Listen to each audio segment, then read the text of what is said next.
이재명 대통령이 당선이 되었습니다. 그래서 오늘은 이 이재명 대통령의 성남시 공약이 어떤 것들이 있었는지 정리해보려 합니다. 이걸 이제 와서 왜 또 말하냐 하실 수 있는데요. 제가 몰랐는데 이 이재명 대통령의 전국 공약 이행률, 그러니까 자기가 공약으로 내걸었던 것들의 이행률이 전국 1위 수준이라고 합니다. 그래서 성남시장 할 때하고 경기도지사 할 때 이 공약 이행률이 정말 높았다는 것을 알 수가 있어요. 그래서 그렇다는 거는 이 이재명 대통령이 성남시 내건 공약 다 이행 가능성이 그만큼 높다라고 할 수 있겠죠. 그래서 이쯤에서 성남시 공약 한번 어떤 것들이 있었는지 다시 한번 되살펴보는 시간 갖도록 하겠습니다. 먼저 교통 공약부터 알아볼게요.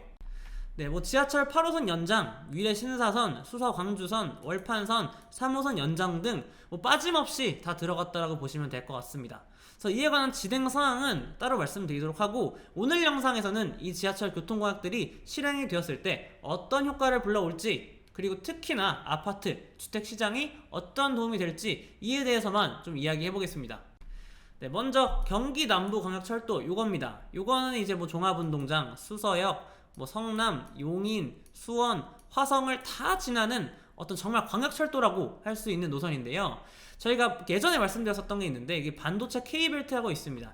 이게 같은 노선에 있는 판교, 화성, 기흥, 용인 이런 것들을 다 지나가는데, 여기가 대한민국의 반도체 중심이라는 거예요. 반도체 산업 중심인데, 지금 이재명 대통령도 지금 반도체 중심, 그리고 삼성전자, 하이닉스 이런 것도 신경 써가지고 이를 기반으로 대한민국의 경제를 한번 살려보겠다 공약을 내걸었습니다. 그래서 이 딱 K 반도체 벨트를 잇는 노선이 경기 남부 광역철도인데, 이것도 이번에 공약에 들어갔다라고 보시면 될 것 같고요. 이 경기 남부 광역철도의 수혜 지역이라고 할 수 있는 것들은 성남시 서쪽 부분입니다. 고등동, 금토, 제23 판교 테크노밸리, 운중동, 서판교죠. 그리고 대장동, 이쪽 라인이 대표적인 수혜지고, 이곳들이 방금 그 지하철도가 교통이 개선이 된다고 하면은 입지가 한 급지 정도는 올라갈 것이다 라고 보여지고 있습니다. 또 8호선 판교 연장도 빼놓을 수 없는데요. 요거는 되기만 한다고 하면은 여기 위치한 성남 원도심의 판교 접근성이 엄청나게 올라가게 됩니다. 성남 원도심의 입지 가치를 한껏 올릴 수 있을 것이다 라고 보고요. 아마 이 8호선 라인의 중심에 위치한 재개발 구역들이나 아파트들에게는 대호재다 라고 보시면 됩니다. 여기에 더해 위례 신사선, 위례 삼동선도 빼놓을 수가 없죠. 위례 신사선 같은 경우는 위례랑 강남 신사, 삼성역 이런 쪽들을 다 잇는 노선이라서 황금 노선이라 볼 수 있겠고요. 또 위례 삼동선 같은 경우도 이 위례 여기서부터 성남의 동쪽 부근, 그리고 경기 광주까지 있는 노선이기 때문에 이게 개통이 되기만 한다라고 하면은 이 성남 쪽에서 여기 위치한 지역들, 성남이라고 치면은 은행동, 금광동, 상대원동, 성남이래 이쪽 라인은 정말 큰 호재다라고 보시면 될 것 같아요. 그래서 여기도 이게 개통만 된다라고 하면은 이것도 입지를 한 급지 정도는 올릴 것이다라고 보여집니다.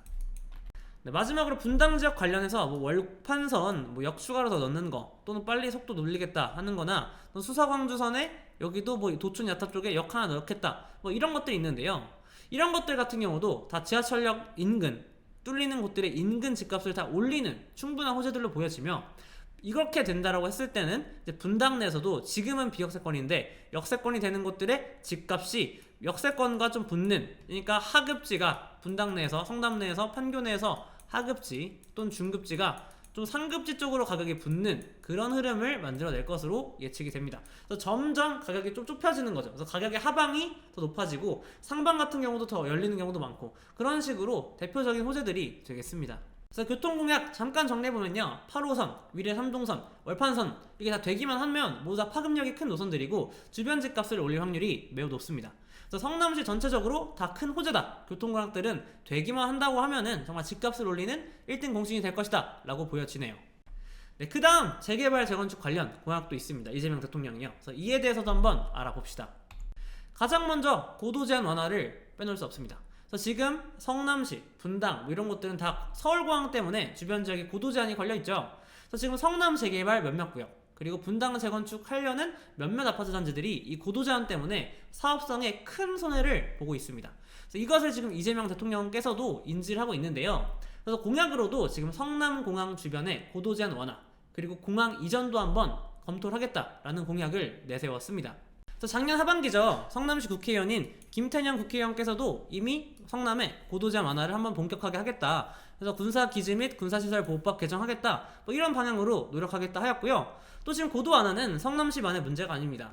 지금 뭐 김포, 서울, 뭐 인천, 수원 이런 것들도 전체적으로 지금 고도 완화를 적극적으로 해나가려고 노력하고 있어요. 그래서 이것만 해결된다라고 하면은 성남의 재개발 또는 재건축, 특히 직접 효과 보는 것들은 사업성이 날아갈 겁니다. 그래서 층수 올라가고 세수가 늘어나잖아요. 그럼 이에 따라 추가 분담금 줄고 전체 사업 수익이 늘어날 확률이 높겠죠. 그래서 그만큼 시세도 같이 올라갈 확률이 높습니다. 성남 재개발 쪽에서는 뭐 수진 1구역, 신흥 1구역, 태평 3구역 이런 것들이 대표적인 수혜지다라고 보여지고요. 또 분당 내에서는 뭐 야탑, 임해 쪽 라인들, 특히 지금 고도 제한이 좀 걸려 있는 것들 이런 것들은 재건축할 때 사업성이 좀 많이 늘어날 것으로 보여진다. 그래서 재개발 재건축 공약에서는 이 고도 완화가 가장 큰 기대를 해보야 하는 공약이다라고 보여집니다. 또 그 다음 추가적으로는 1기 신도시 재건축 속도 공약을 내세웠는데요. 뭐 절차 생략하겠다 또는 뭐 신속 통과하겠다 뭐 이런 내용들이 담겨 있어서 사실 이 부분은 뭐 예전 윤석열 정부 때와는 크게 다른 바가 없어서 크게 강화된 부분은 없었다. 그냥 이렇게만 언급해 드린다 말씀드리겠습니다. 그리고 마지막으로 이제 일자리 관련해서도 알아보겠습니다. 이번 일자리 공약에서는 성남 원도심 하나 그리고 분당 신도시 하나 정도의 공약이 들어가 있습니다. 네, 먼저 성남 원도심부터 말씀드려 볼게요. 성남 원도심의 상대원동 하이테크밸리 여기 위치한 동네거든요. 여기를 좀 업그레이드 시키겠다라는 공약이 있었습니다. 그래서 기존 산업이 좀 예전 산업이었거든요. 뭐 식품이나 제조업 이런 거 위주였었는데 이거를 앞으로 좀 반도체 또는 뭐 AI 이런 산업을 좀 집중 육성하겠다 이런 공약이 들어갔습니다. 그래서 이렇게 된다라고 하면은 여기 일자리 업무지구가 강화되고 성남 원도심의 전반적인 이제 일자리 수요 증가, 주택 수요 증가가 예상이 됩니다. 그래서 이런 식으로 주택 수요가 늘어날 수가 있겠죠. 그래서 그렇게 되면은 당연히 원도심의 입지 가치도 올라갈 것이다라고 예측이 되고 있습니다. 네, 그 다음은 분당 쪽에 이제 오리역 제사테크노밸리 개발 소식이 있습니다. 여기도 공약으로 내걸었죠. 사실은 뭐 성남시가 작년부터 계속 이 오리역 인근으로 여기다 테크노밸리로 신규 만들겠다 개발 추진하고 있는데요. 여기에 더 힘을 보태겠다라는 이재명 대통령의 공약이 있었습니다. 그래서 이거는 당연히 성남시 전체적으로 일자리 추가 효과가 예상이 되면서 성남시 전체 업무지구가 좀 더 촘촘히 좀 시너지 효과를 낼 수 있는 그런 기반이 될 것으로 보여지고요. 당연히 호재입니다. 직접적인 호재는 이 오리역 인근의 아파트 단지일 것 같아요. 그래서 무지개마을 쪽이나 아니면 미금역 인근의 아파트들이 대표적으로 수혜를 볼 것으로 보입니다. 특히나 이 구미동 같은 경우는 분당 내에서 좀 하급지 취급을 받았었거든요. 근데 이번에 만약에 이 오리역 개발이 뭐 착공 또는 개발이 되면서 이런 소식들이 좀 구체화된다 라고 하게 되면은 이쪽의 입지 가치도 조금 더 올라갈 가능성이 높습니다. 그렇게 되면은 이쪽에 뭐 재건축 이런 것들도 잘 될 가능성이 높겠죠. 그래서 이렇게 원도심 하나, 분당 하나, 일자리 공약이 나왔다라고 보시면 됩니다. 네, 결론입니다. 오늘은 이재명 대통령의 성남시 공약 하나씩 좀 읊어드렸는데요. 뭐 교통, 재개발, 재건축, 일자리 모두 공약이 이행만 된다면 효과가 확실히 큰 것들입니다. 그래서 성남시라는 도시 자체 경쟁력이나 또는 부동산 투자 가치 측면에서 좀 메리트를 키워줄 수 있는 그런 공약들이다 라고 보여지는데요. 아무래도 이재명 대통령의 출신 기반이 성남시다 보니까 이번에 좀 더 한껏 기대가 되는 것 같습니다. 그래서 공약 이행률 전국 1위잖아요. 이재명 대통령. 한번 좀 기대해 보겠습니다. 지금까지 홈즈 이정우 대표였고요. 다음에도 더 좋은 소식으로 찾아오도록 하겠습니다. 감사합니다.